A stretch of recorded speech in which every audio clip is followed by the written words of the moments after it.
Our program this evening is going to be moderated by one of the members of the nominating committee, who also serves ably as our publicity chairman.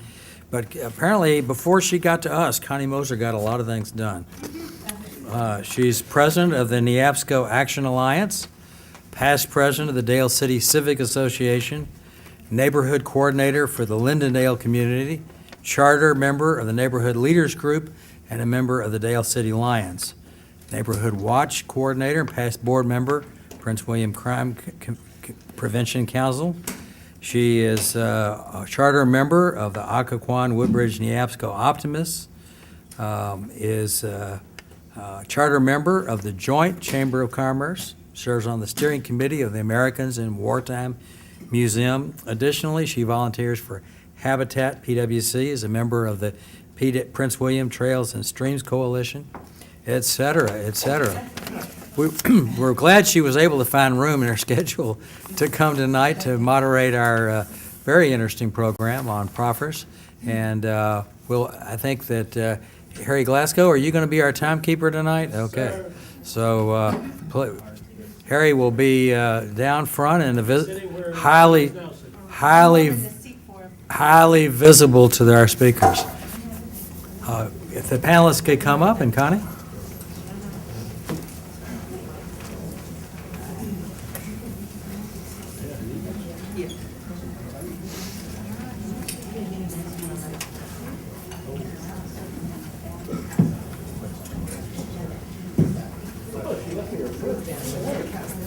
Oh, good. And a cord.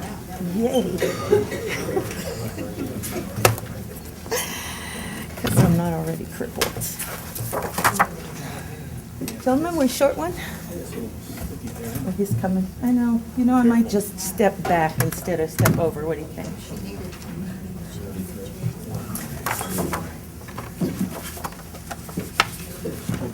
Thank you. This is Mark. See how that here is. Yes, sir. You got a chair back here. Thank you. Between Yeah, panels. Bill brought it for me, so I guess I fall down. Hello, I'd like to welcome you to tonight's forum. I have just a few rules to go over with you briefly. Since I don't know them all, I'm going to read them to you. I'm going to move that because we can't see you. Oh, am I short? Okay, I just want to make sure this is close to you. Can you hear me? Here. Okay, our biggest challenge tonight is that we have one microphone. We have 4 speakers, 1 moderator, and an entire audience, and 1 microphone. So we're going to just be taking turns with the mic. So if our timekeeper is going to help keep us on track, and if you have any, usually the Prince William Committee of 100 members ask their questions first. Our panelists I'm going to introduce each one. If you don't mind, I will introduce you, and then you can do your presentation. They have up to 10 minutes, and then you can start with questions. I'm just going to jump right in. It doesn't matter to you, does it, what order you're in? Nobody minds? Then I'm just going to start with Martin because he's closest. Martin Jeter is a native of the Washington area. He's been a resident of Prince William County since 1983. Mr. Jeter has been involved in community initiatives and volunteer organizations since shortly after arriving in the county. He is the past president for 14 years of the Lake Occoquan Club Homeowners Association. He, too, is a member of Habitat for Humanity, and he helped build 4 houses. He's a past member of the board of directors of the Prince William Conservation Alliance, and he is the president of Mid-County Civic Association of Prince William County, that's MidCo, since 2005. He has served on the Prince William County Citizens Resource Protection Area Advisory Committee, the Davis Ford Treatment Plant Advisory Committee, the Occoquan Non-Point, this is a good one, you're going to love this one, the Occoquan Non-Point Source Management Programs Technical Advisory Committee of the Northern Virginia Regional Commission. The name's longer than the meeting. As MidCo president and previously, he has taken part in the public review process in many county land use cases. Martin's day job since 1978 has involved improving air quality, first testing motor vehicle emissions under contract to the EPA, and since 2001, managing Virginia's Vehicle Inspection and Maintenance Program, that's Air Check Virginia, for the Virginia Department of Environmental Quality. His hobby for many years was building and racing sports cars. That's a little missions problem there for you, isn't it? Winning multiple championships and serving as chief racing instructor for the Sports Car Club of America. He resides in Lake Occoquan Club community in the Woodbridge area with his wife Sandy. Martin, you have 10 minutes to share with. What are the rules, so everybody understands? What are the rules? Everybody out here, the rules. I don't know.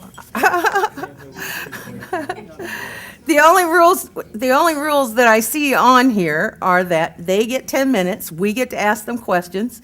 It has to be in the form of a question. You can't just get up and make some political statement, because although we can't take the microphone away from you, can we? So usually our members get to ask questions first, and all of them will do their presentations, and then we'll take questions. Okay, and we'll tell them at halfway when you're ready to go. I'll give you 20 seconds, or 2 minutes left, and then finally down to 20 seconds, and then 1 minute left, and then I throw this thing at you. I'm pretty sure the 20 seconds is going to be after the 1 minute, though. Something like that. You want to keep going after the last one? I throw this at you. You might have to repeat the question. Okay. Okay. Your audience has. Okay, Mr. Jeter? Okay, thank you. Yeah, just don't read my notes. Can everyone hear if I leave it there, or is that okay? I probably don't need it. I have a pretty loud voice. Actually, we need it because otherwise we'll Okay. get on the tape. Okay. Put it in front maybe, or? I just,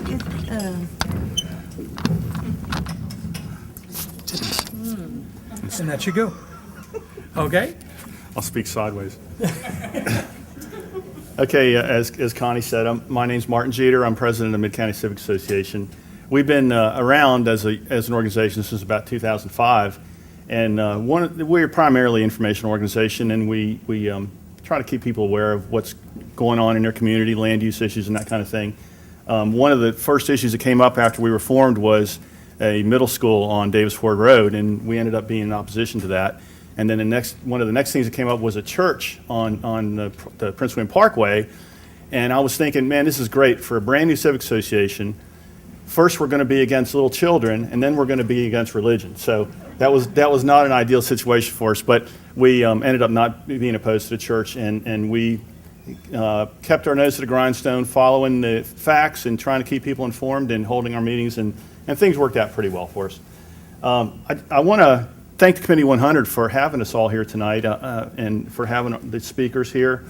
This is a great group. They do a lot of good topics and put a lot of information out to the community. Unfortunately, I can't make as many of these meetings as I'd like to, since third Thursday is also the Midco night, but it is a great group, and thanks for having us come. I also want to thank my fellow participants here, panelists tonight.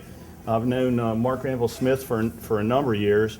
I've known Chris Price since he's come to the county, and I've known Ralph for about 45 minutes. So it's great to be here with all these folks and to meet Ralph and to be part of this. I also want to put a little shout out to Chris Price and his group there in planning staff. They do a lot with limited funds nowadays, and under his leadership, they've taken some pretty gutsy positions on issues, rezonings, and that kind of thing in the last few years. So we really appreciate that, Chris. Okay, hopefully I won't run out of time, but I'll try to get through this, speak a little fast. I have a lot of stuff. Proffers, just so we're all clear, I know I see a number of developers in the room. I think everybody understands that proffers are one way to cover capital costs that are brought on by new development, schools, roads, that kind of thing. Some givens that I think we should put down as foundational items before we move forward is everybody, I think, can agree on these things, that at least I think everybody can agree that new development results in new capital costs for the county. There's numerous studies that show this. University of Illinois study, Penn State study, Michigan State's done a study, and they've all come up with basically the same type of understanding. They come up with ratios anywhere from 1.15 to 1.65 as far as the balance between the taxes paid in and the services required. In other words, for every dollar paid in, They require $1.15 to $1.65 in initial services capital costs for that new development. The commercial and agricultural takes considerably less. In other words, it's almost a bargain in that it returns, for every dollar paid in, they only require 30 to 50 cents in services, so that returns a good return for taxes for the county. Prince William County, also, Chris and his folks do internal calculations to set the proffer rate, and they have different formulas they use to determine that, and I'll talk a little bit more about those later. Another thing I think we can all agree on, Prince William County primarily is funded by the real estate tax. In other words, about 56% of Prince William County's budget is from the real estate tax, so that's the big driver. Personal property tax is the next item, that's about 15%. So that's the big driver for Prince William County's budget.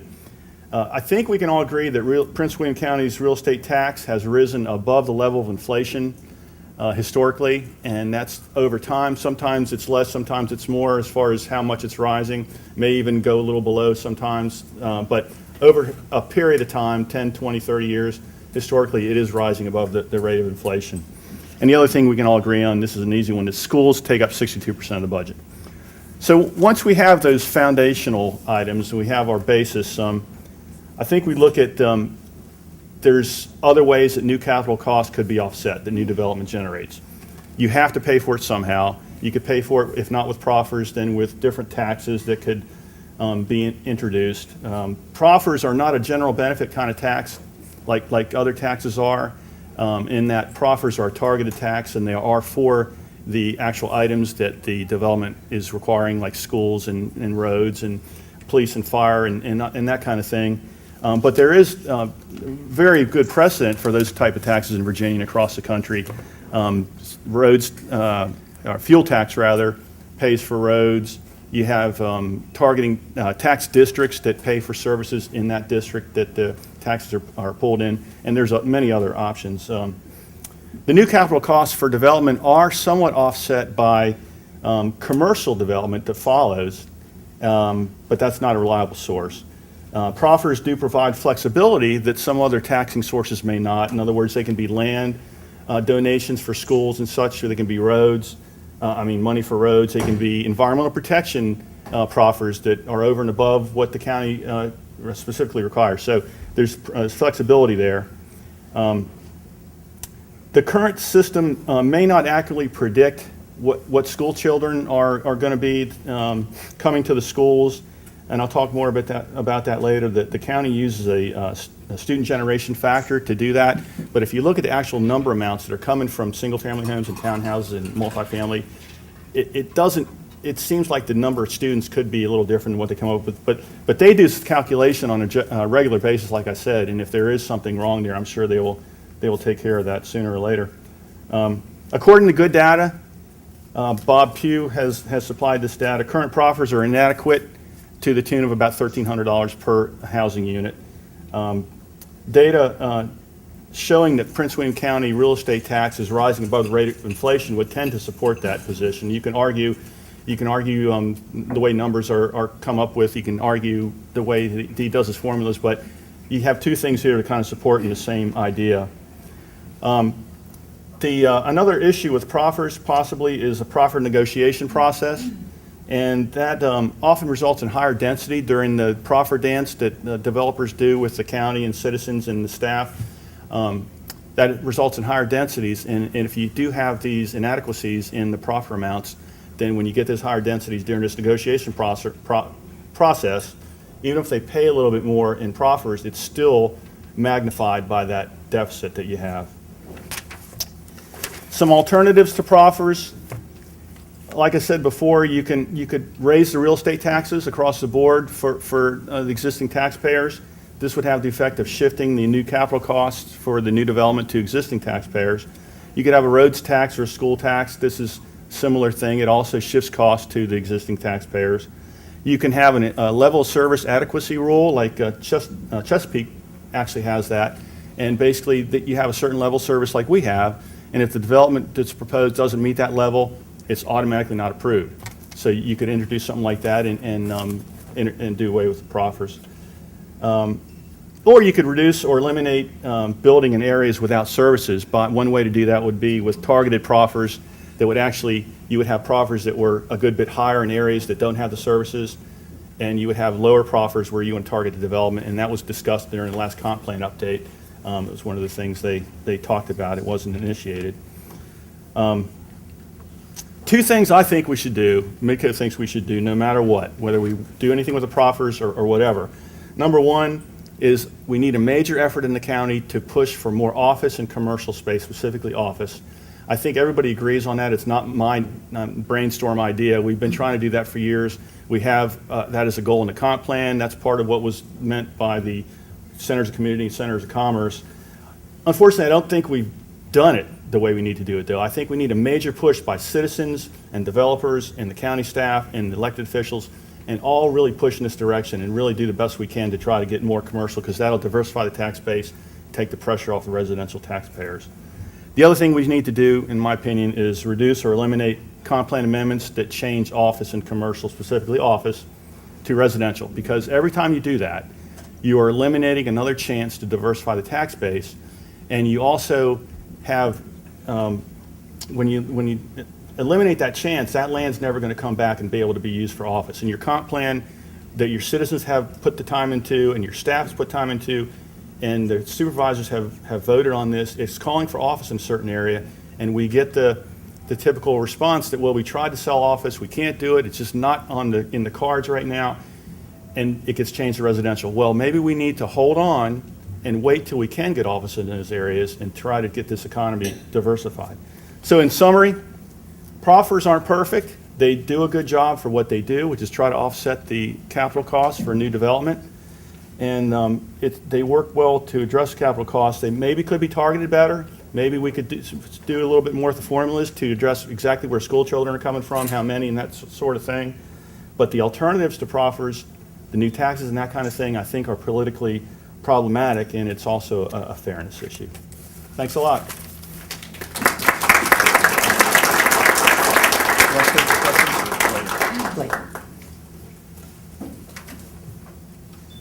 Okay.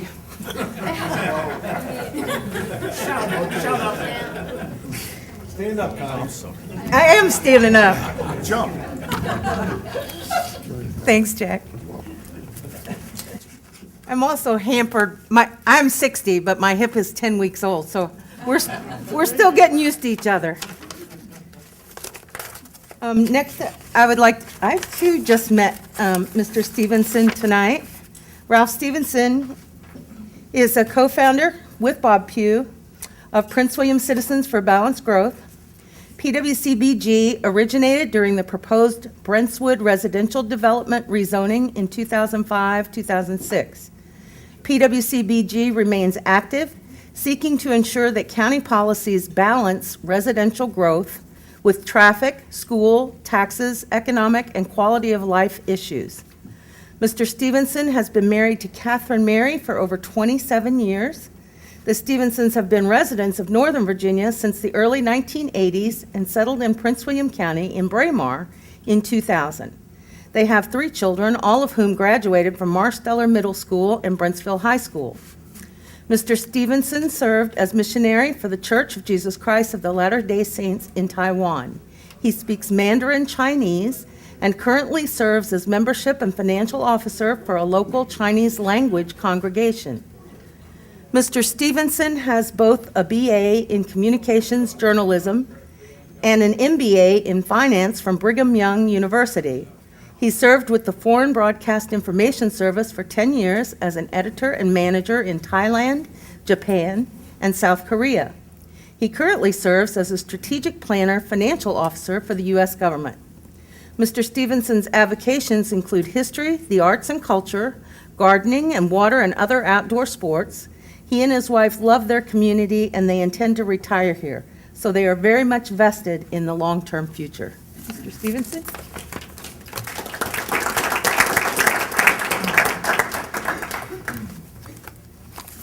I think this needs to be a little Yeah. higher. It's that, Down here. bottom part. I'll let you do it. Glad we keep Jack around. Yeah. Yeah, keeping you busy, giving you exercise. There we go. Yeah, right. Should have done that. Next time we'll know. I too would like to thank Prince William Committee of 100 for inviting me and the other panelists here tonight. I appreciate the opportunity to speak, and for all those who have put a lot of effort into making this happen tonight. I'm from western Prince William County, as you heard, and I'm not neutral about residential development and proffers, as you will soon hear as well. My name is Ralph Stevenson. I represent PWCBG, Prince William Citizens for Balanced Growth, and it was just introduced what we stand for. We are an alliance of like-minded people, particularly in the western end of the county. I'll start off by saying that I love the biblical and Socratic learning method of asking questions. I've learned more from that teaching method both as a teacher and student than perhaps any other. Okay. Is this okay? Is this all right if I do this? Okay, okay, all right. Can you hear me now? Okay, all right, thank you. I've learned more from that teaching method both as a teacher and student than perhaps any other. So let me focus today on some very important questions that I think this county needs to ask itself and then answer in order to progress in an economically and socially healthy way. First, should ordinary Prince William County citizens and taxpayers care about proffers from residential developers, the purpose of which is to offset the public cost to taxpayers of residential development? You bet they should. Because if taxpayers don't know or don't care, their taxpayer dollars will continue to end up indirectly subsidizing residential development. Even worse, they'll be subsidizing the authorization and building of unnecessary residential development. Note that the county already has tens of thousands of legally approved but not yet built homes, so it has no immediate need to approve more homes. Some more fundamental questions.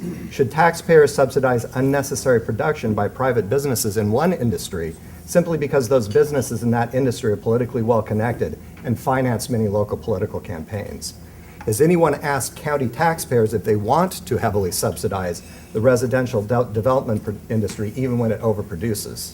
Specifically, do the citizens of Prince William County want their taxpayer dollars to be used to support and subsidize unneeded residential development that overcrowds their schools, congests their roads, increases their taxes, and ensures that the county continues to slide deeper and deeper into a low-wage service economy and tax-negative land development hole? Should the county continue its trend in recent years of rezoning increasingly scarce, undeveloped land away from tax-positive commercial land development to tax-negative residential development? The county's current proffer system, by keeping Prince William's proffers apparently the lowest among Northern Virginia's. We're just going to get it closer to you. Okay, all right, all right. The county's, no, I can't get any closer. The county's current proffer system by keeping, can you guys hear me in the back? Okay, I'll just speak loud. Maybe, should I just hold the mic? Okay. I'll do that. Okay, all right, there we go. Can you hear me now? I'm sorry. Should have started this way. The county's current proffer system, by keeping Prince William's proffers apparently the lowest among Northern Virginia's urban and suburban counties, has its own political logic based on residential developers' political activism and their unsurpassed campaign funding to Board of Supervisor and other local political campaigns. But this political logic is not to be confused with real fairness and real logic, the logic of market economics, fiscal conservatism, and government of, by, and for all the people. That logic, real logic, demands that local governments prohibit corporate welfare for certain privileged industries and private businesses, and not that they aid and abet corporate welfare at the expense of everyone else. So let's compare Northern Virginia proffers using 2012, roughly 2012 as our base year, with no significant changes since then. Prince William requires right now, on paper, $37,719 per single-family home in proffers. In 2007, Chairman Stewart and planning staff advocated raising that to $51K, and then it just sort of petered out and died. Nothing ever came of that. Loudon requires $51,709 per single-family home, 35% more than Prince William. Stafford requires $40,427 per single-family home. While it's difficult to find comparable rates per single-family home for DC's near suburbs in Virginia, nevertheless, using Fairfax County as representative, proffer requirements and rates for developers appear to be significantly more stringent and thus more expensive to developers, requiring, for example, major set-asides for affordable housing and other proffers and impact fees.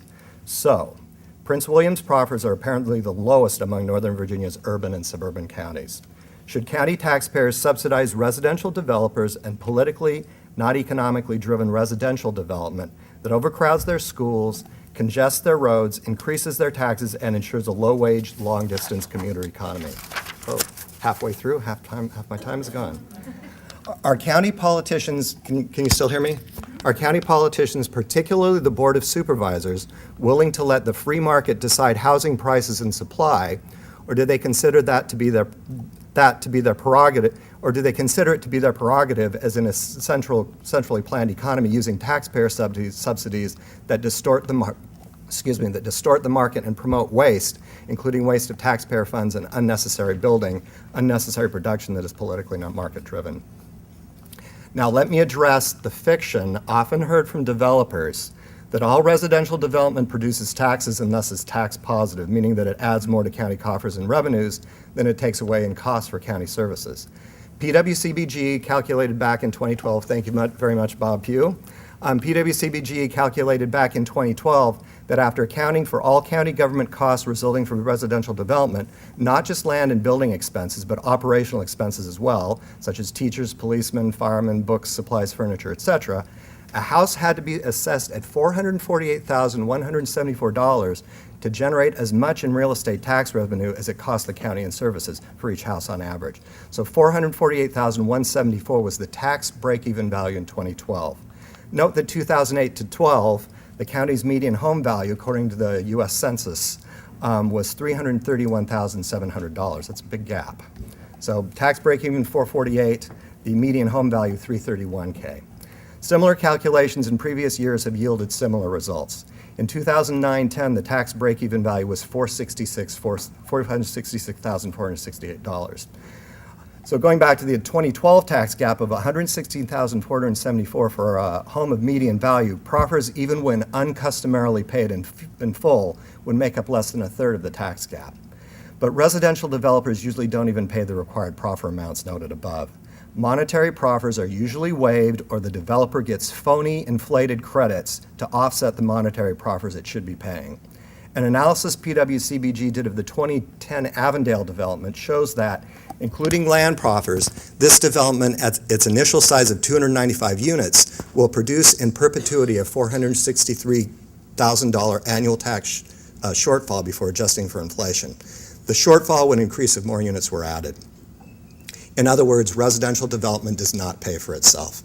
Taxpayers have to make up the difference and thus subsidize residential developers' housing projects and their profit margins, i.e. county taxpayers are forced to pay corporate welfare to residential developers. I might add that the kind of homes that Mr. Smith builds are probably some of the few that actually are tax positive because they're higher-end homes. I know someone, an aging youth in his 30s, who wanted to live rent-free in his grandparents' basement while he continued his long career of working part-time and working on his bachelor's degree. So I'm telling you a little story while you think about those numbers. His grandparents agreed for him to live there, but on the condition that he pay minimal rent. He initially refused, but they insisted. Good for them. When he finally agreed to pay the minimal rent, he acted as if he were doing his grandparents a favor and as if they should be thanking him. Residential developer proffers in this county are a lot like that. So in sum, here are the questions regarding proffers that this county needs to answer. Why would county taxpayers continue to subsidize residential development and developers' profit margins because proffers are too low to offset costs to taxpayers? Why should county taxpayers continue to subsidize politically, not economically driven residential development that overcrowds their schools, congests their roads, and increases their taxes? Why should county citizens allow the county to continue to support a low-wage service, long-distance commuter economy by allowing the Board of County Supervisors to continue to rezone increasingly scarce undeveloped land away from tax-positive commercial to tax-negative residential development? The answer to the above questions: they shouldn't, and they shouldn't. Instead, residential developer proffers should be increased to at least $51,000 per single-family home and by similar ratios for townhouses and multifamily units. As Chairman Stewart said in an interview published 7 September 2007 in the Bull Run Observer, I think our distinguished guest from Bull Run Observer interviewed him for this. Quote, why should taxpayers pay the cost of new development? If development doesn't pay, then the taxpayers subsidize, end quote. I'd just like to, well, I guess I should keep this. I'd just like to conclude by again thanking everyone for coming tonight and to let you know that there's a great deal of documentation on all these costs. It's on the pwcbg.org website. It's already up there. My talk will be up there after this meeting tonight. So please visit our site and see some of the numbers where they came from. Yeah. Let's just try that. Okay. Thank you. Thank you very much.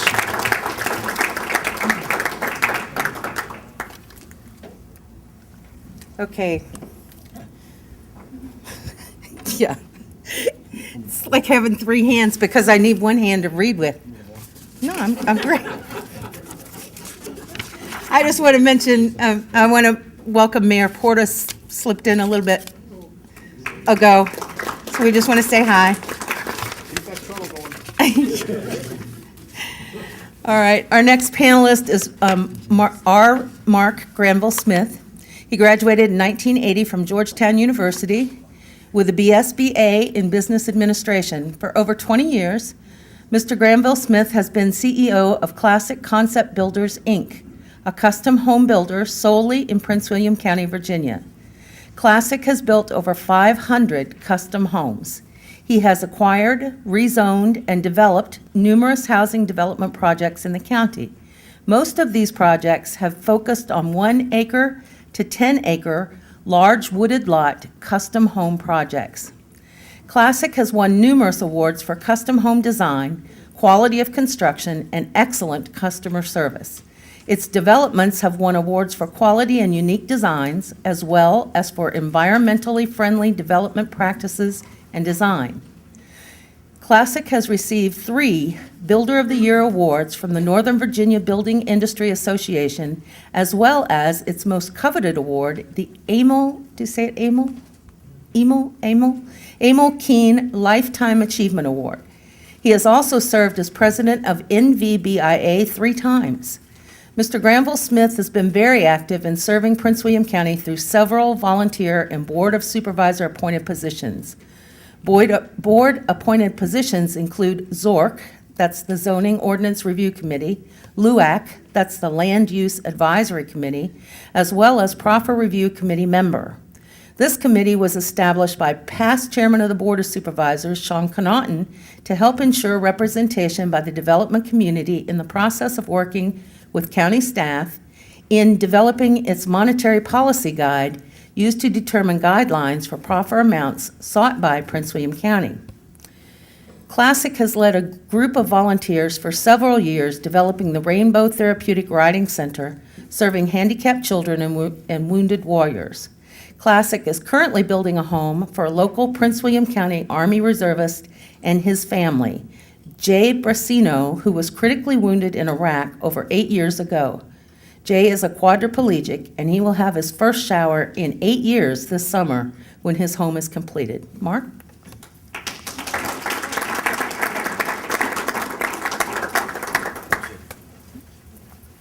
Yeah, don't trip. I'll try that. Thanks, Jack. You're not going to help me. You're on your own. I see where this is going. Okay, can you hear me? Does that work? Good evening. I also want to thank the Committee of 100 for having me here to speak on this issue, and my panelists as well. Bruni, I have a handout that actually will give you. I only have 50, so if you can share them around, it's basically an outline of proffers and their statutory requirements. So I didn't want to go through those and spend the time dealing with that, but Bruni will hand them out so you guys can see those. And if you have questions on that, you can ask later. The simple comparison of proffers to other jurisdictions really will result in an apples to oranges comparison. It really doesn't make sense to compare us to Loudoun or compare us to Stafford because each county adopts their policies and monetary policy guides differently. In Loudoun County, the proffers are calculated after giving credits for by right units. In other words, if the unit is permitted by right, they do not charge proffers for those units. They only charge you for the extra units. In Stafford County, recently Stafford adopted a 3-acre large lot policy, eliminating proffers altogether, but charging a transportation impact fee. I believe that's about $3,000 per unit. In doing so, recently, the Stafford County Planning Commission actually calculated new proffer levels that were fairly high, but arbitrarily reduced those proffer amounts by about 25% because based on their current land use plans, no developers were actually rezoning parcels on a higher density level, and therefore they were losing that type of housing component. So they basically opted to reduce those proffer levels regardless of the calculated amount to a level which they thought might incentivize residential development once again. Many jurisdictions over Virginia are now lowering proffers or eliminating the proffer process for reasons that housing does have a limited market rate ability to sell homes. So at some point, a house does exceed the market value that people are willing to spend. The title tonight of Proffers in Prince William County, is it proper? Sure, we have to have an ability to pay for capital infrastructure. The building industry recognizes that wholeheartedly. Is it punitive? Could be. If anybody has gone through the zoning process, Planning Commission, the staff, our buddies over the staff, they always have lots of great input, and the issues of whether this thing meets the comprehensive plan always goes for a lot of scrutiny, including at the Board of Supervisors level. Are these proffers paltry? I don't think so. $37,000 is almost 7 to 10% of various houses within this county as a value. The one missing P out of these 3 Ps was political. Proffers can be and are quite political. What your view is on the above really does have to take into account the political influence and the tend to affect the county's policy on proffers. Do we ever ask ourselves, is there a better way to raise capital dollars? Our industry has for years. In its simplest form, the supervisors are elected by our citizens. With all due respect to our citizens, many citizens, after they own their own home, become one of our biggest allies or opponents for new residential growth. Sometimes folks just don't want another house or more traffic or more kids in the schools. That's only natural. The growth requires proper planning, no doubt. That's what our staff, county staff and planning office does. The county has strategic plans, capital improvement plans, and comprehensive plans to help guide us through that process. But it's become politically popular to blame developers for the impact of services on new residential construction. If you look back in time, over 20 years, when I started building this county, the Prince William County Board of Supervisors were actually encouraging residential growth. The Service Authority was allowing you to pay partial tap fees and pay the balance and occupancy permit. But through time, during this period, as proffers were enabled in Richmond, proffers, and these aren't exact numbers, but they're going by my feeble memory, they started about $1,200, went a year later to $2,300, then $3,700, then $11,000, then $17,000, then $23,000. And then in 2006, the number was established at $37,719. And Mr. Stevenson is right. Chairman Stewart actually proposed raising those proffers to over $50,000, which the board actually decided it was time not to increase them any further. Chairman Connaughton did establish a proffer committee. Many of my members of the industry served on that committee to work with staff to try to come up with a clear understanding from both parties as to how proffers are calculated. They're very complicated. There's lots of aspects that go into the calculation of a proffer. But after several meetings or several years of these meetings, it turns out that our industry decided we would hire a private third party to investigate or study as an independent party to give us an opinion as to how proffers were being calculated both in Stafford and in Prince William and in Loudoun County. It turns out from the study that Prince William County's methodologies were actually extremely well done, very sound, fair, and equitable. In Loudoun County, they didn't get the same grade. Proffer calculations, like I say, are very complicated, but the results of that study also took into account the input. The input is just as critical as the methodologies. If lane miles cost $2 million a lane mile, but we project them at $4 million a lane mile, the numbers are skewed. So the input is equally as important as the methodology, and the results of that study showed that proffers should have been $27,000 and not $37,000. Politics again, it's now 2014. The last policy monetary guide took place in 2006. In 2007, 8, 9, and on, we had the worst recession in real estate history and residential construction. But yet, not one year did we ever revisit the proffer amounts. During the year of extreme growth, we reviewed them every year. One has to ask themselves, didn't the cost of land go down? Land dropped values by 50, 60, 70%. Cost to construct dropped. In a recent meeting we had with the school board, certain members, there was times where they could build 3 schools for the price of 2. Yet we never readdressed the proffer amounts during that period of time. Again, politics take place. It really was no political will or no political win for politicians to revisit the proffers and lower those levels. I've been quite impressed with the school board's ability to predict growth and to predict student occupancy within this county. It's been done quite well. We don't build schools to be empty, to be filled by residents. We build them to accommodate those growth levels, and I think the school board has done a fine job with that. Many don't know, but we have new transportation funding in Prince William County that's a result of legislation in Richmond that our industry has strongly, strongly supported. Over the years, the building industry has strongly supported any measures that would increase transportation funding in our region. Currently, Hampton Roads and Northern Virginia both have new regional fundings within Prince William County will actually bring over $37 million to the county in 2014. Several of these components were a raise in a grantor's tax and a congestion relief fee. By doing so, we have significant amount of increased transportation proffers, which should help to reduce the transportation proffer. In that being said, our industry has always supported a grantor's tax increase to help fund capital infrastructure. If I build a new house for one of my customers, 98% of them already live here. So that customer's already been paying taxes here, yet he ends up paying a $20,000 to $30,000 to $37,000 premium for the right to move from one district to the other or within the same district. That doesn't actually seem fair when the person moving out of his existing house may very well be coming from Maryland, D.C., or California, and his children his household will not pay any impact on those new services which they're using.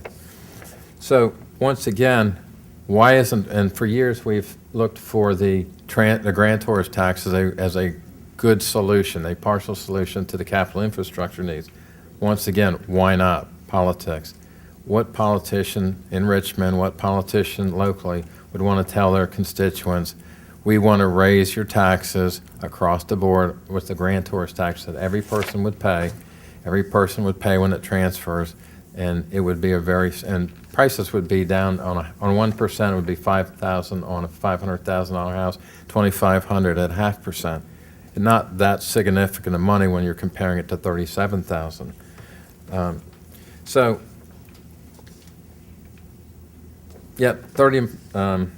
With that, I'll just say that there's some great opportunities to fund differently and more fair. Yes, proffers are a political issue. Yes, they're difficult to calculate. It's very important that we work with our county staff to work with the proffers to make sure they're fair. With that, thank you, night. Have a good night.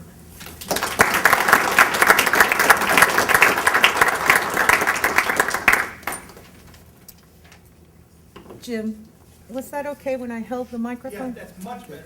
Oh, good. Now I just have to get it. Hold the microphone closed. It's designed for noise canceling. Okay, It's even better. all right. How's that? Much better. Okay.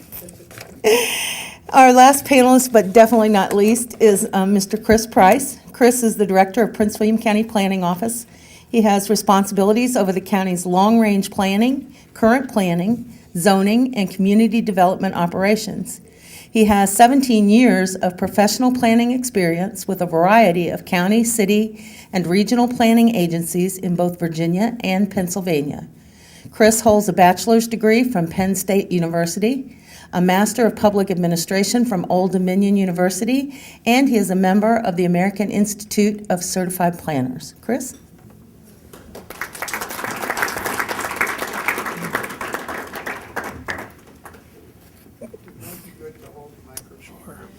you do whatever you like with That's that. fine. I'd like to echo the words of my fellow panelists. Thank you for having us. Very much appreciate the opportunity to be here with you. I know many of you from my role as planning director, and in that role, one of my chief responsibilities is to negotiate on behalf of my clients, which are the Board of County Supervisors representing the 420,000 people of Prince William County. I have a little bit different perspective on the topic at hand tonight, given that it is my job to both help develop our land use policies within the county, make recommendations to the Board of County Supervisors, negotiate proffers on behalf of the county, make recommendations to the board on individual land use applications.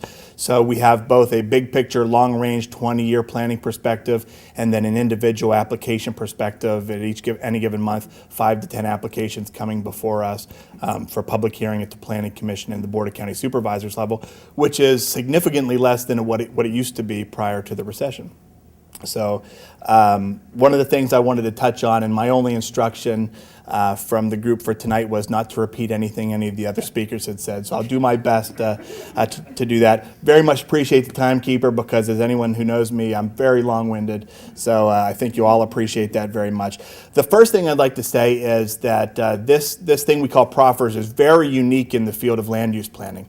Every state does the mitigation of impacts associated with land use develop a little bit differently. And so when I was in Pennsylvania, which is my home state, a lot of jurisdictions don't even have zoning. Some don't even have basic subdivision activity, let alone something as fancy as they might consider a conditional zoning or a negotiated process to mitigate impacts. Pennsylvania, Virginia, I would say, is on the middle level, meaning that we have the ability to negotiate impacts associated with non-by-right development, so development that's coming in for a rezoning. It's zoned one designation, that an applicant would like to change it to another designation, may or may not be consistent with the comprehensive plan. But in that process, we will negotiate proffers based on county policy, based on input from the community, based on our own expertise, based on things we hear from different constituent groups. And that's kind of a mid-range level of negotiation.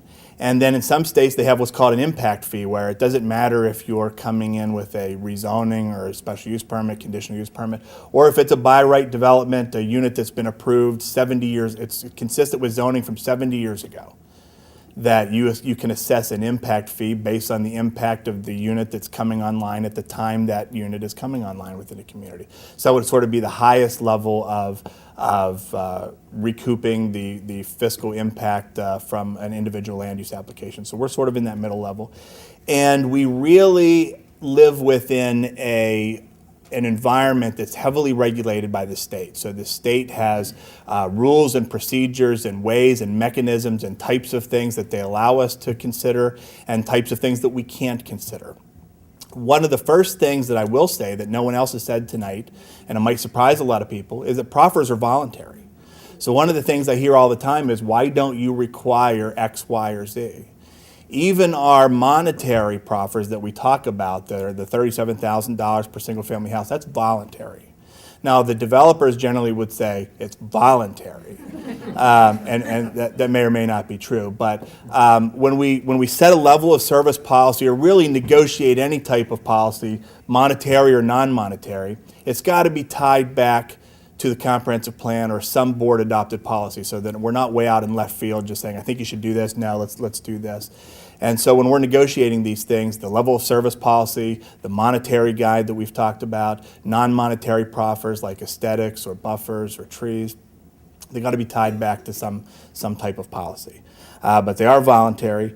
Proffers, once they're accepted by the board, however, have the same force of law as anything else in the zoning. So just like your house might have a 15-foot setback from your property line, so too does a proffer, whether it's a monetary proffer or an architectural feature. It's an obligation just like any other obligation in the zoning ordinance, and we enforce those obligations as such. And we have a very sophisticated mechanism to track proffers over time and to make sure that as development applications come in, that those proffers, both monetary and non-monetary, are satisfied. Proffered funds can be collected for capital expenditures in accordance with the proffer language and consistent with state law.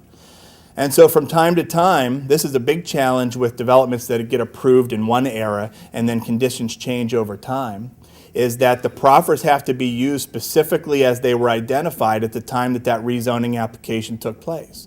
So whether it's the cash value of the proffers or the nature it had to be used for a road, but now school's more important in this community, or it had to be used for a park, but now a road improvement is really necessary in this community. It's got to be used for what it was originally designated and intended. That's both by state law and to some extent, as I'll explain in a moment, by our own policies and practices regarding the fungibility or the movability of that money from one classification to another.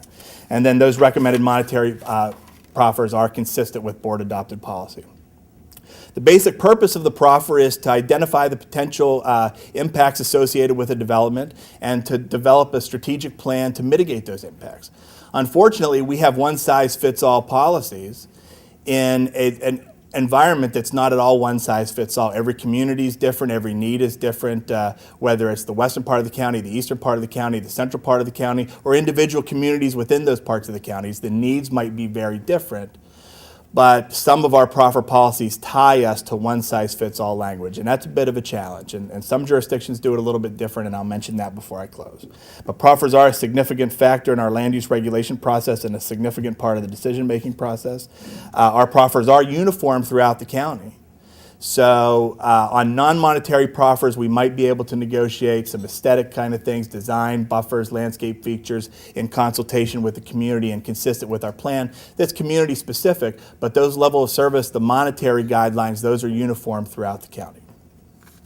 And the proffers are similar to special use permit conditions, except that, again, they're voluntary, whereas special use permit conditions are imposed by the county. So if a special use permit application comes into the county, we as staff and the board accepts imposed, we recommend the board accepts imposed conditions, versus the proffers are actually suggested or volunteered by the applicant, and then we negotiate from there. So it's really rezonings and special use permits. It's really a very, very different negotiation process. Real quick background, in 1974, the Virginia General Assembly enacted legislation giving jurisdictions the ability to accept voluntary proffers. In 1976, our county zoning ordinance was amended to allow the same. In 1990, we developed our first level of service standards and incorporated those standards into our comprehensive plan. And levels of service standards are things like X number of schools per household or per population, X number of parkland per population, X number of lane miles per population, and then a level of service, meaning we don't want failing roads or gridlock. We want an acceptable level of service with free flow traffic. Same with fire and rescue and libraries and other things. In 1999, the board instituted the first monetary contributions policy guide, and 2006, has been mentioned before, it was the effective date of that last monetary guide update. It's been mentioned that that policy is based on acquisition and construction costs at the time the policy is established. It does generally include an escalator clause, so a lot of people don't know that, but if a project is approved by proffer, say in 2006 or 2007, and they don't develop for 10 years, then that proffer continues to escalate. So it's escalating at the cost of inflation. And one interesting thing, and we actually do find it from time to time, is a project's been out there for so long that they'll come in and ask to pay the current level of proffer because it's less than what the lower level escalated to current conditions is than a new proffer. So sometimes when you see revised proffers, you will see applications come in that the new proffers are less than the escalated old proffers. That's a very interesting phenomenon that we run into from time to time. And then as mentioned before, I'll go into a little more specificity. The level of service and the monetary guide are based on very specific standards. So we can't just look at other jurisdictions and average what those jurisdictions do. It's very context sensitive to our comprehensive plan and actual costs within the community.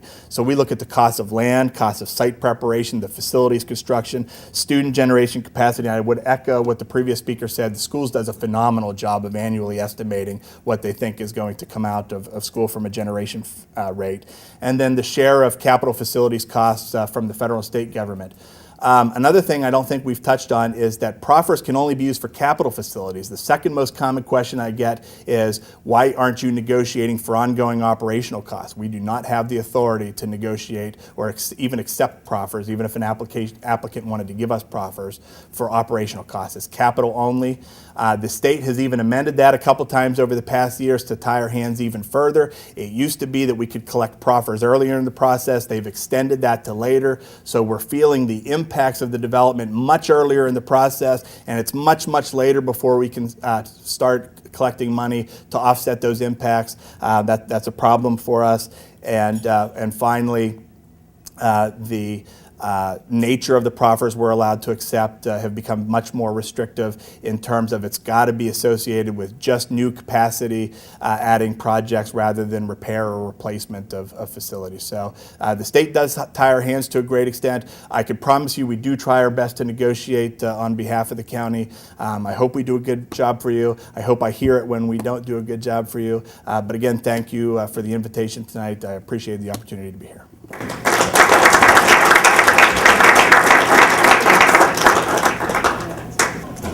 I'm going to go ahead and open the floor for questions.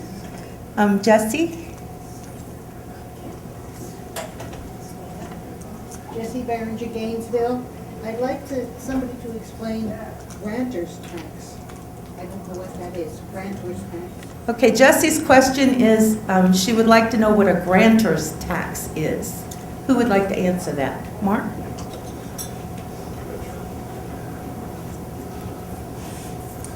Sure. A grantor's tax is a tax that's paid at the time a piece of real estate transfers.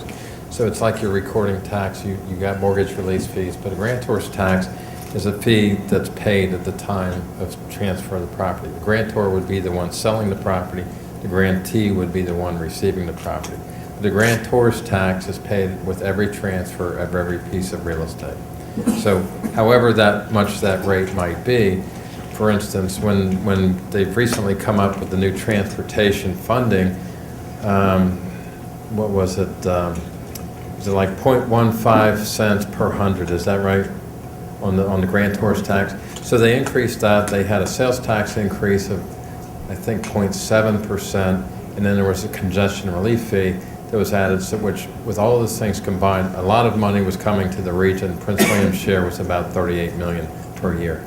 So if we were to decide to do that for capital infrastructure, not just a new home that we transfer to our buyer would pay, but also the folks that buy your existing home would pay, or that seller of that home would pay towards additional capital contributions.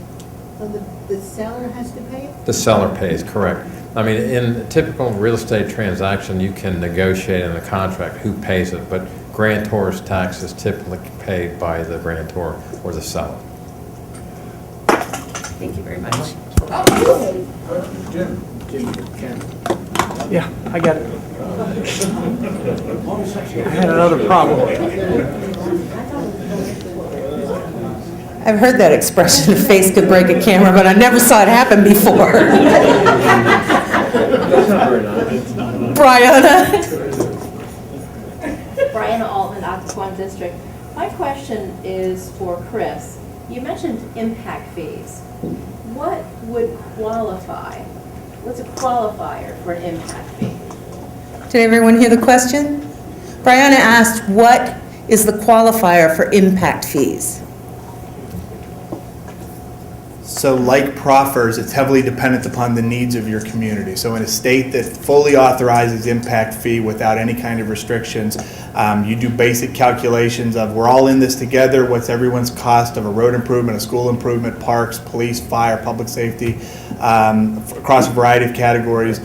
Some states have limited ability even to do operational, but you calculate that on a per unit share, and when a unit's coming online, you assess the impact fee. So you know what your transportation impact is, your parked impact, and like the proffer funds, they go into categories assigned for those specific utilization, and as monies accrue, then you're using that money to channel into your capital improvement program.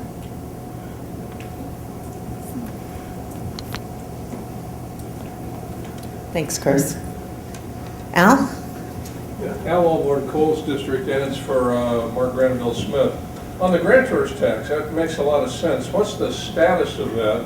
And as we know how legislation moves in Richmond, if we write legislation for a delegate, we have a chance of moving it through. What's the status? Is anyone considering it require state legislation? Mr. Alborn would like to know the status of state legislation regarding grantor's tax. If I trip in this thing. okay. Yeah.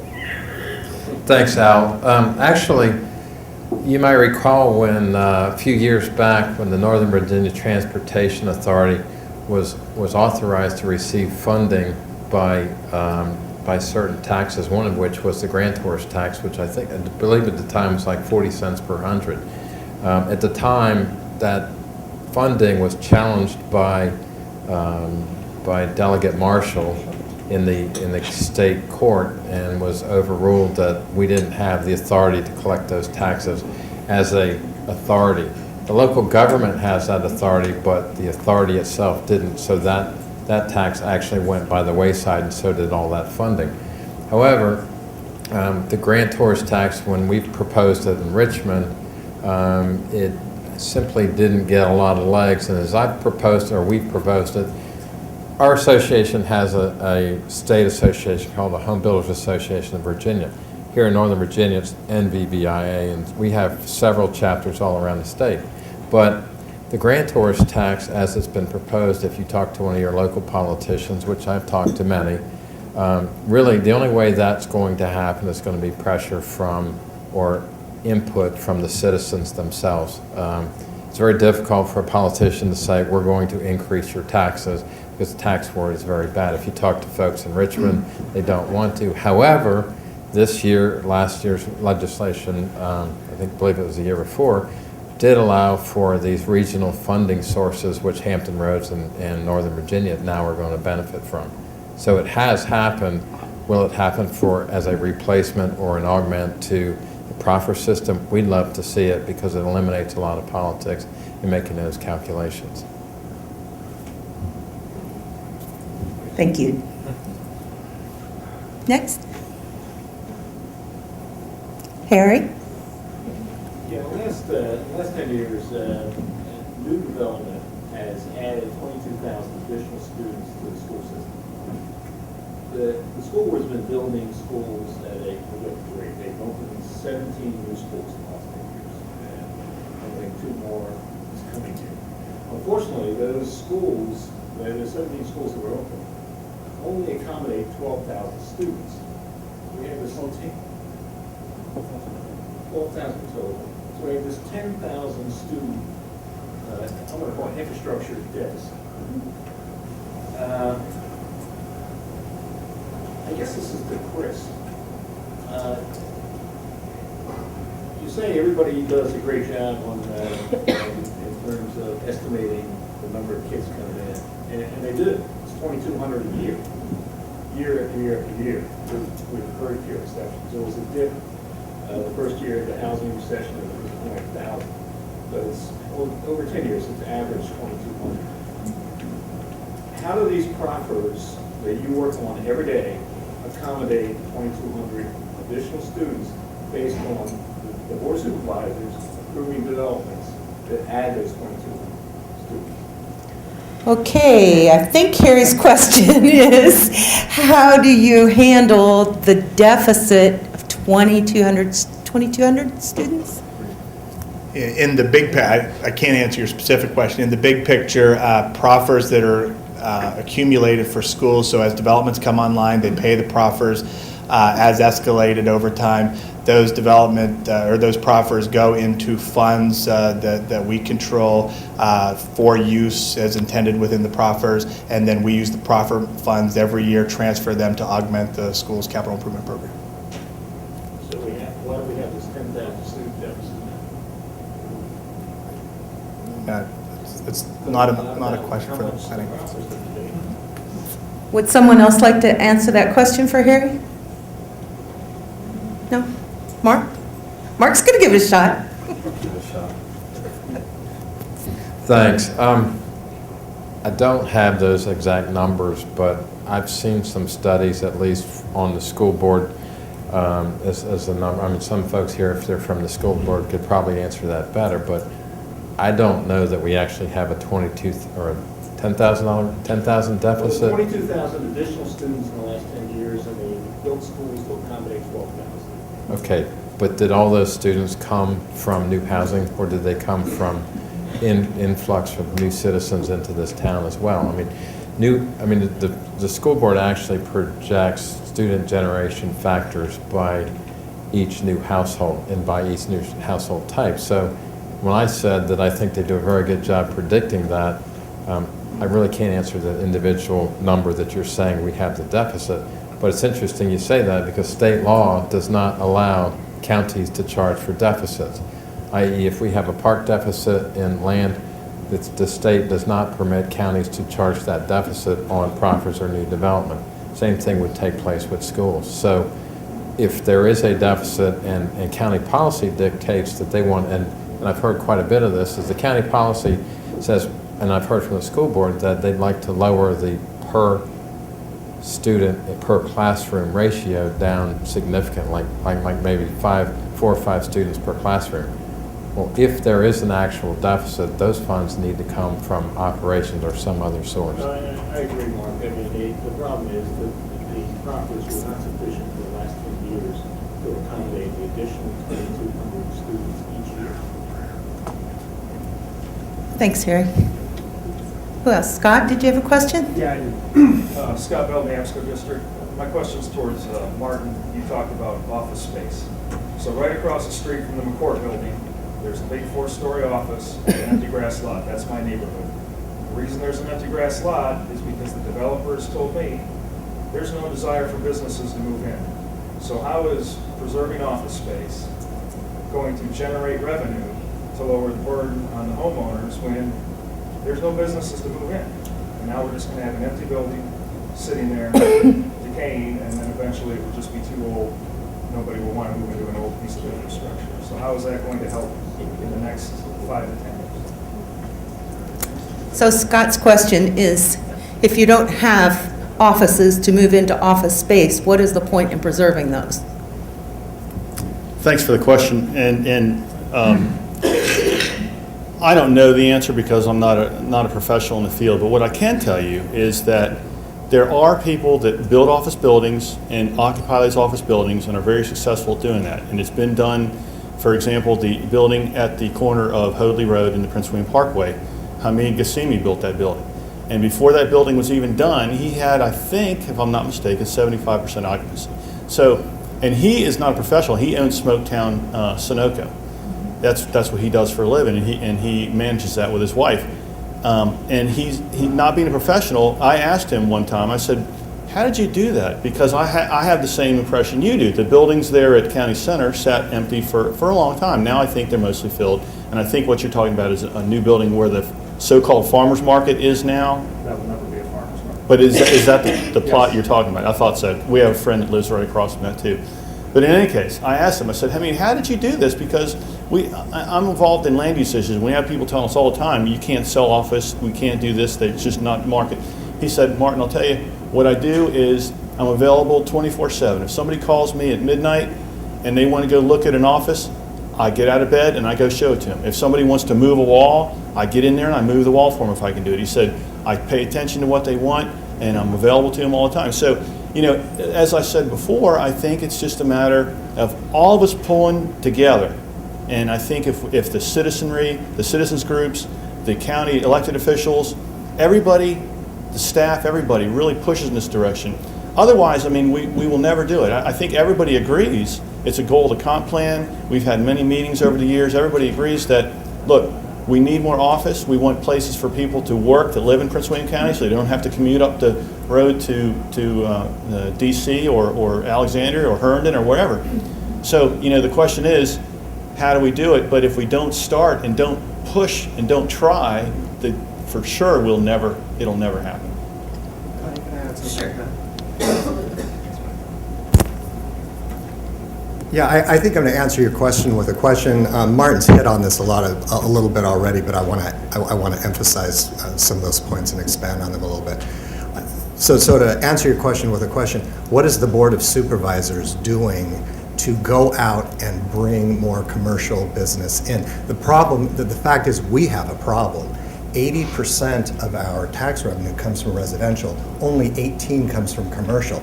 We must fix the problem. There is no way around it. We can't just say, oh, we're having difficulties, it's hard to do, so we need to just give up. And then it'll be 95% residential and 5% commercial. We cannot have that sort of ratio. It is just an awful ratio.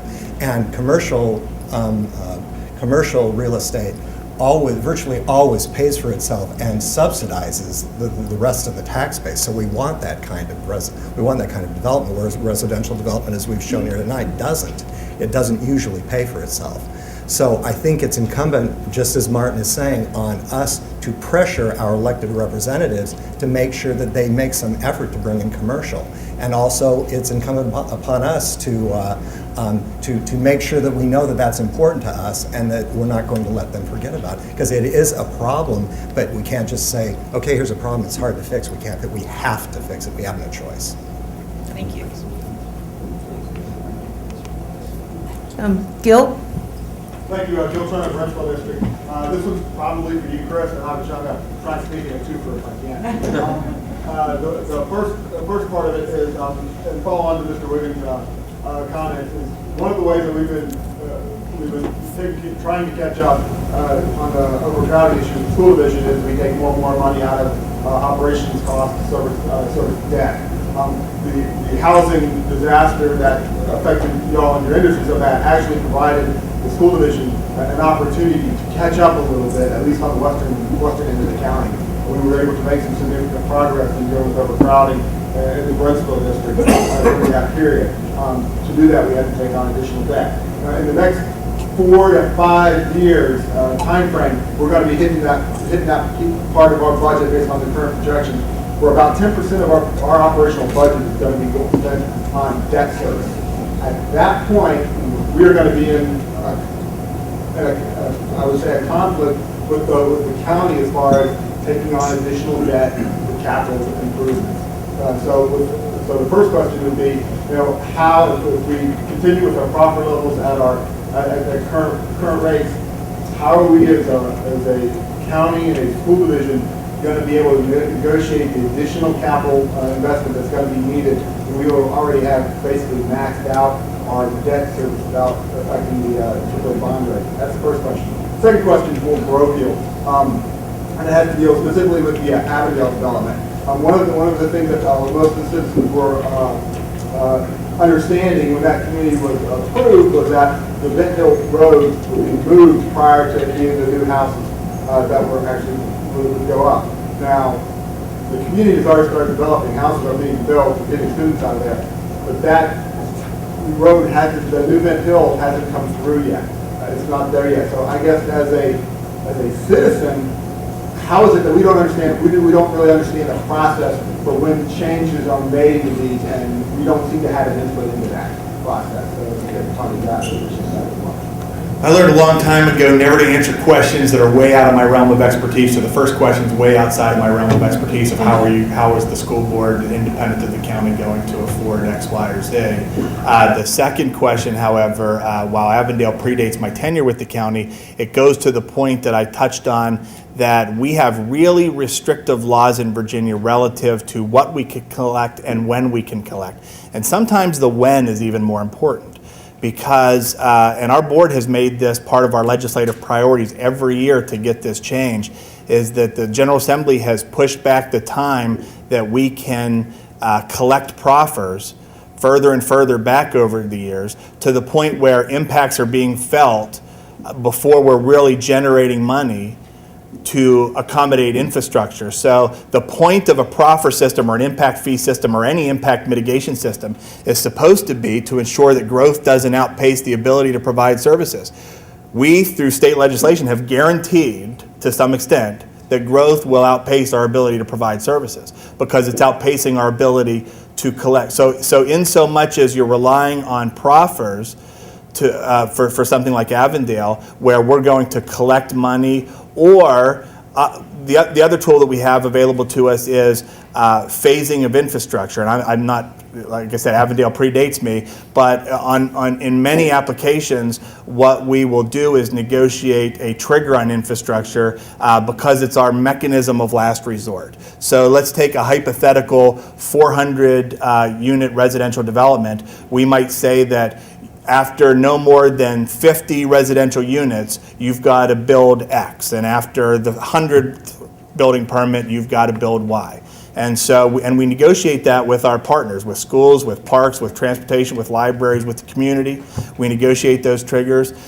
Sort of back to the previous question, we're trying to do a better job of that also with non-residential phasing. So the board is very interested in, one of the challenges that we have with economic development is we have very segregated zoning. So our zoning is office here and retail here and residential here, and not just residential here, but residential of different types separated from one another. Well, that's not what the economy, that's not what people want to move to today. That's not really what the economy demands, and sometimes we're cobbling things together, and the board's doing a much better job of pushing us to redo our land use planning policies to make more integrated mixed-use developments. And in fact, in some of the larger developments that we've negotiated over the past few years, we're negotiating non-residential phasing triggers, meaning that before you pull the X number residential building permit, you must construct an office building, mixed use integrated within your community. So it's a tool we have available to us that we are using. So I'm sorry to answer that question,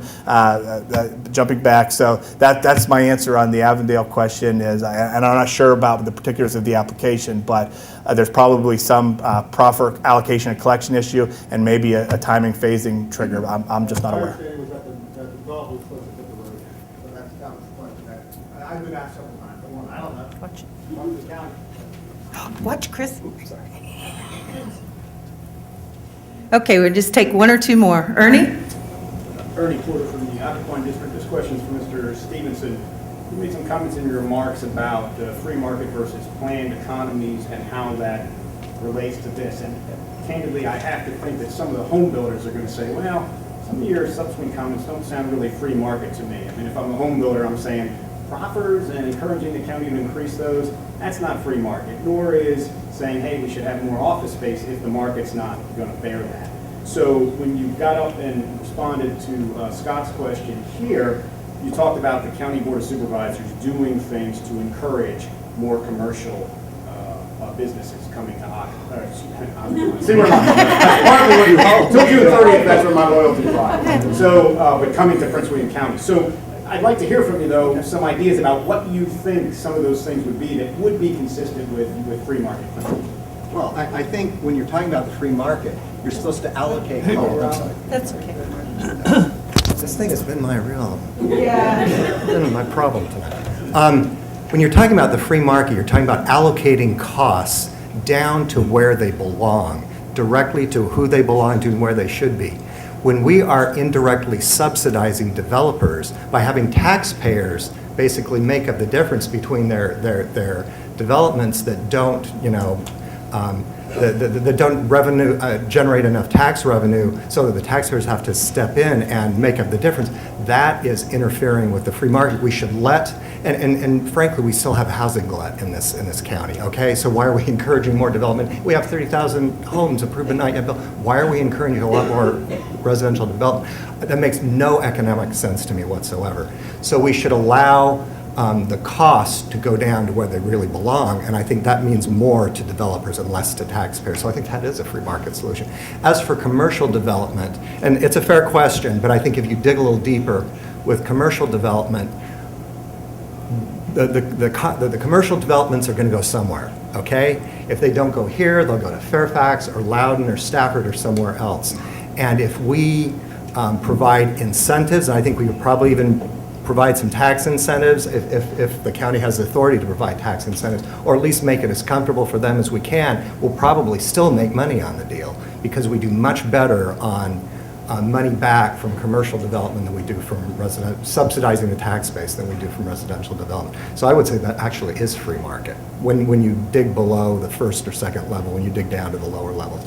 And the point of the market is to allocate costs directly down to the most local level where they belong, and that creates accountability and all sorts of things that are good and not wasteful, whereas having it taxpayers pay for things they shouldn't pay for is very wasteful in the end in the economy. It does not allocate resources properly and does not create proper incentives. It creates all sorts of disincentives and distorts the market.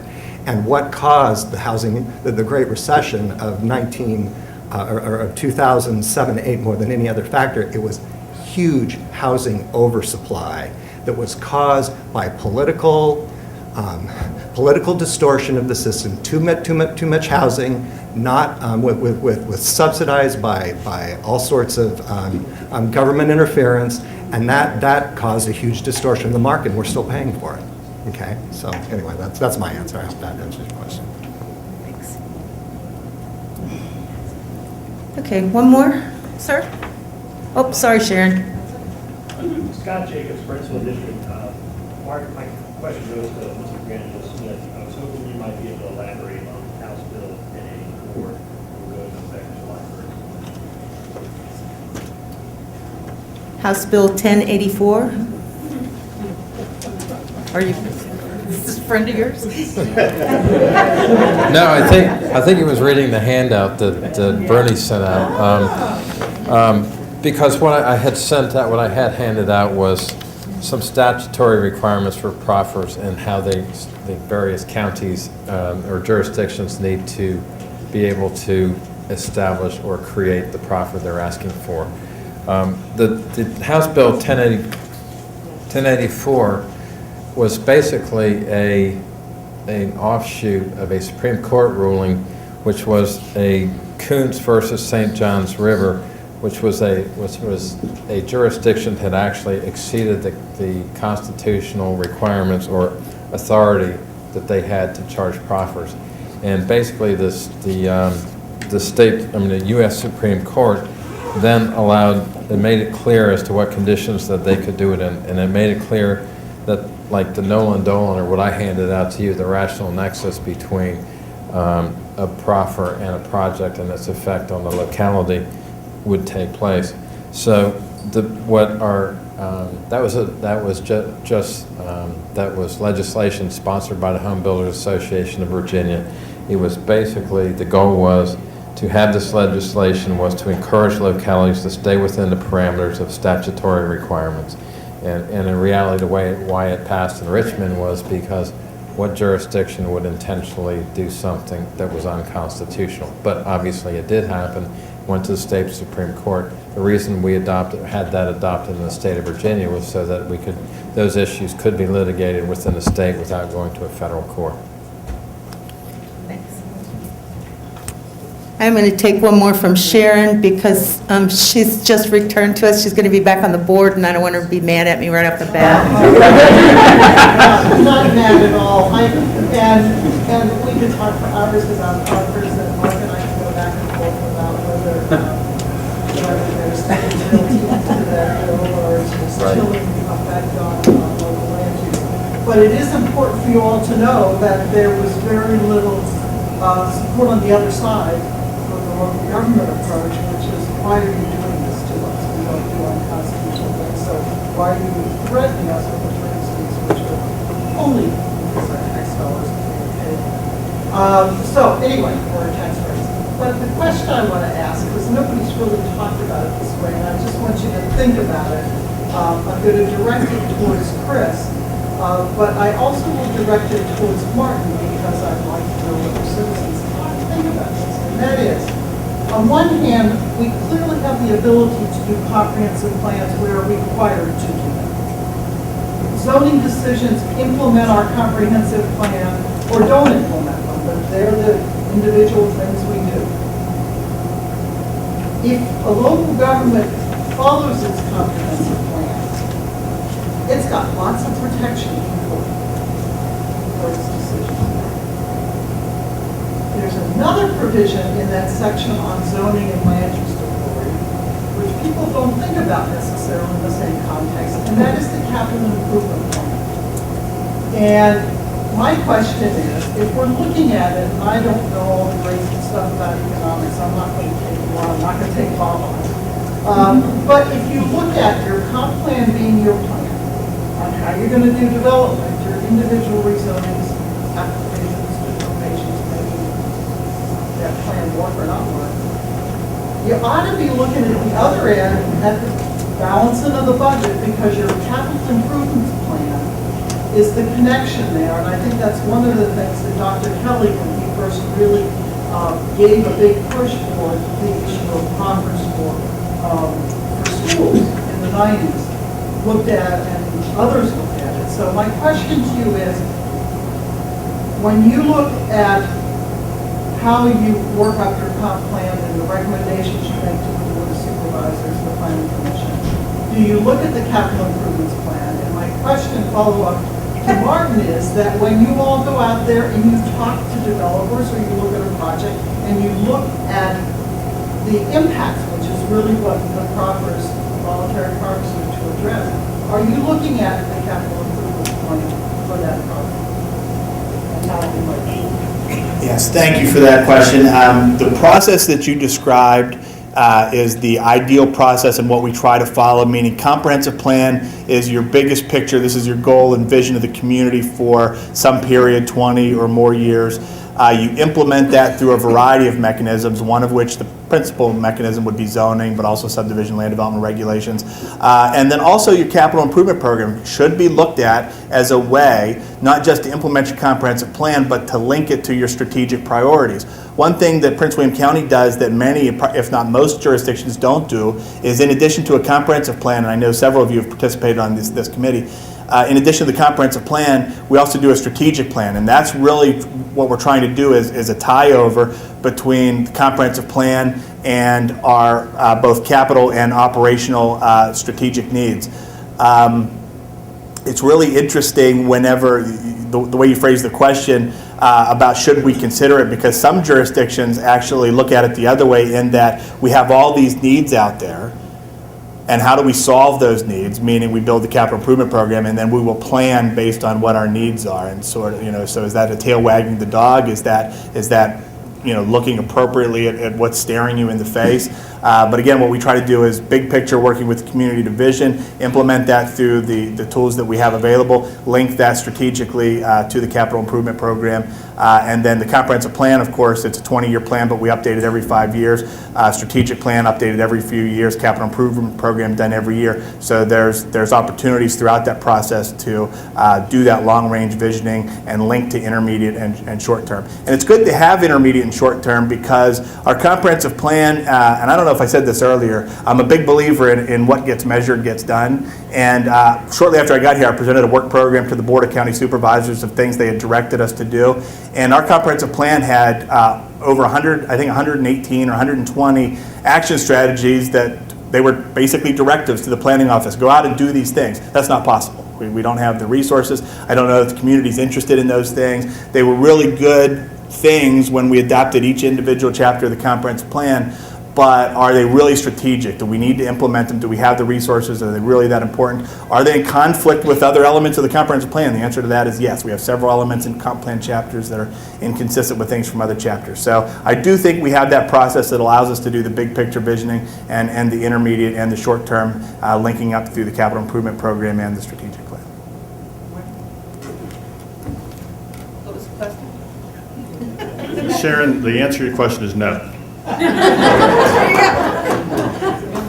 Now, just so I make sure I understand the question, you're saying when a developer comes in, land use attorney, whatever, and brings a plan, are we looking at the comprehensive plan to see how this fits in, and also the capital improvement plan? That's your question?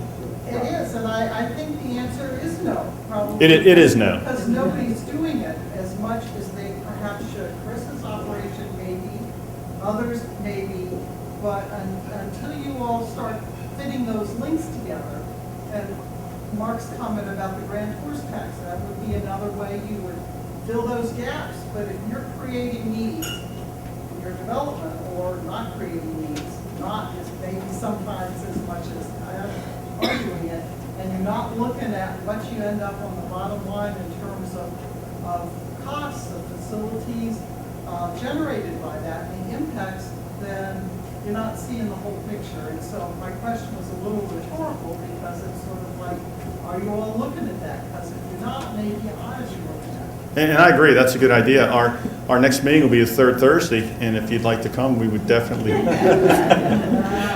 No, but I think it's a good idea, and it is, I appreciate that input, and it's something that we should look into. Thank you.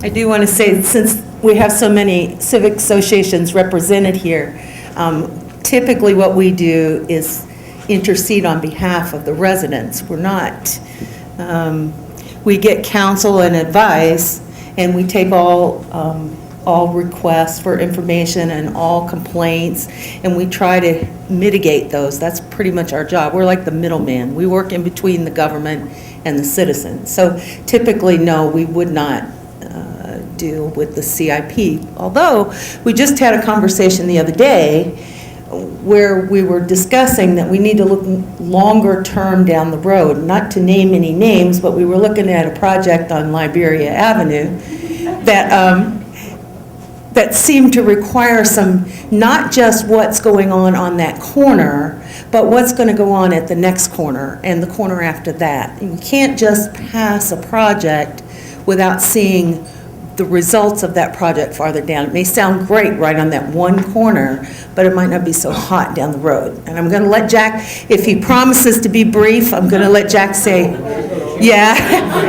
Where's our time? This is interesting. Jack, did you want this microphone? Okay. Are you going to give us a question? Is it a Yes, question? yeah. Okay. The question is to the panel, but I'd be interested to hear what Mark has to say about this too. Let's say the county wishes to preserve the rural landscape, for instance, or to bring in office uses, bring in the commercialization that is professional paying jobs, not the retail commercial. Okay. Is there any way in the future that the panel would envision some of these things being incentivized in a way that, so that it isn't a proffer you pay, but if you meet some of these strategic goals, that you might actually have incentives and offsets? So I just raised that question to see what you might think about. Someone in particular? And then Chris Mark Granville Smith might be interesting to hear from, say, for rural buffers and things too. Thank you. I'll take the first stab at that. I will tell you one thing. The county's right now working on a rural area study. We adopted the Rural Crescent into the comprehensive plan in 1998 and have never taken a look at it really since. And it's a long time to go without taking a look at how you're doing at something. So we've embarked on that and we're near finished. But something that both Connie and Martin said to me early on in the process, I will remember it for the rest of my life, and I've talked to my staff about it probably on a dozen occasions over the last year, is we need to do a better job of linking our rural preservation goals with our urban development strategy. So we can't look at something like the rural area study in a vacuum. And so one of the ways that we tie back those linkages is to, if we have regional activity centers, centers of commerce, centers of community, places that we've identified that have strategic location, they're well served by infrastructure, they can accommodate additional density. Is there an opportunity to match that with some preservation goals within the rural area or around strategically sensitive environmental resources? We do actually in Virginia have those tools available to us, and we're not currently using them in Prince William County. So that's something that we will be exploring, and I think that goes directly to sort of that incentivizing what you want rather than regulating what you don't want. We spend a lot of time regulating what we don't want. We really need to turn the discussion a little bit to incentivizing what we want. I think we've done that a little bit over the last 3 years, but it's a big goal for us in the future, and some of the things we're doing right now, I think are starting to flip that switch. Great, thanks. Mark?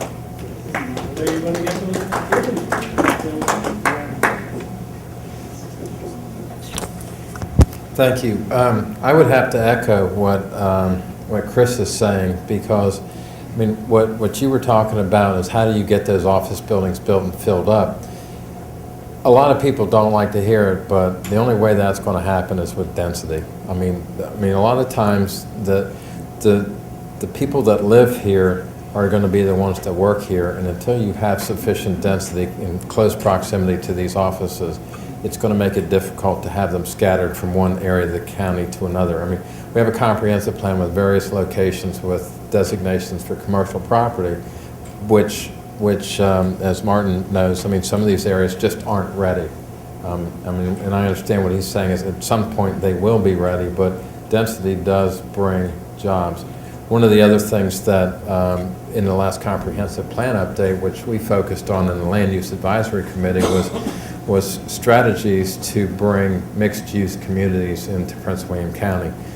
There's a trend nationwide for having mixed-use communities where you can work, play, and shop.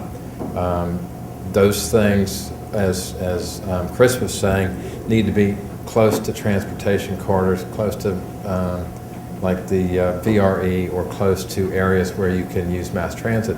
So, but those type of things won't happen overnight. I mean, Prince William County is still Prince William County. Those things are happening in Fairfax County, they're happening in Loudoun County, but we're still an evolving area. So to the extent that there were incentivized areas in the last comp plan, I believe those things might start to happen within the next 5 years or even sooner. We've got areas that are starting to develop that way, but I don't think they'll happen everywhere. But we had certain requirements in our comp plan also with the zoning ordinance or with comp plan that actually required a specific number of square footage of office space with a specific number of residential units. That also becomes difficult for the developer because the residential units will actually allow the office building to be filled up with people that might actually live and work in that community. So it's not so easy to incentivize commercial and say, we got to get them here, but you know, we do compete with Fairfax County, we do compete with Loudoun County, we do compete with their ease of transportation. I mean, 95, 66, 123, Route 7, I mean, they have great methods of getting, I mean, even though it's heck to get around, but they do have areas where those things do exist. So, I mean, it's a long-term goal, but trying to, I'll throw one other thing out in talking about the schools. I mean, it's interesting, when you build a very nice school, you may very well attract economic development. Even though we talk about charging builders for these schools, I think like the new Patriot High School, that's a very nice high school. It has elements of LEED certification. Well, those LEED certifications are very high. It's kind of a transfer of the expense on a capital basis to the building community based on the way proffers are generated right now or charged. If that school saves, I don't know, $1 million in utility cost over 20 years, but we pay $2 million for LEED certification and energy sufficient or energy efficient building, where does the line get drawn? I mean, we can't charge proffers for operational costs, but if we convert those operational savings to capital expense, it does become a burden on the school and on the proffer side. So it's an interesting thing, but yeah, commercial development obviously does provide a tremendous amount of benefit to a community. Sure. Thanks, Connie. I just wanted to clarify one thing to make sure that I'm understood. When I mentioned Hamid's building there on Hoadley Road and Prince William Parkway, I didn't mean to recommend that was an ideal area for an office building. As a matter of fact, at Midco, we felt that was not a good place for an office building. I was just using that as an example of somebody who filled the building. But that was really only due to an anomaly in the comp plan, which when they moved what was Davis Ford Road, they never changed the comp plan to reflect that, and that had been comp plan for office for many years, as it is across the street on one little sliver, and he kind of slipped it in that way. We didn't slip it in. I mean, it was comp plan that way. So, but I don't think that's an ideal place at all. And I do think that I agree with the incentivizing office. I do think we have the population already to support that on the east end, around the Route 1 corridor, on the west end in the Manassas area. We do have transportation. We have VRE. We have 95, we have Route 1, we have 66, we have the roads, we have the density. I think now what we need to do, and this is no surprise to anybody, we've been wanting to do this for years, we need to find a way to incentivize and to draw people in and to build these office buildings that we already have all the services there for. And so but that office building, I wouldn't have recommended it to go there, and I don't think anybody in the community was super happy about that when it was built, but we did a good job. And I just have one question. When we talk about commercial development versus residential, and I think the percentage was what, 80% residential? Well, the tax revenues are 80% for residential, 18% for commercial. But apartment buildings are considered, There's another group in there, I can't remember what it was, maybe Bob remembers, about 2%, there's an outlier there of about 2%. You have industrial on there too. uh-huh. Well, industrial is part of commercial. Yeah. Okay, But so there's the- another 2% I can't remember off the top of my head what it was. Okay, so there's no pressure on Jeff, but we need business. It's too bad he's not here. I want to thank all of you very much. I want to thank all of our panelists. I think they did a wonderful job. I'm oh so happy to hand this back to Denny.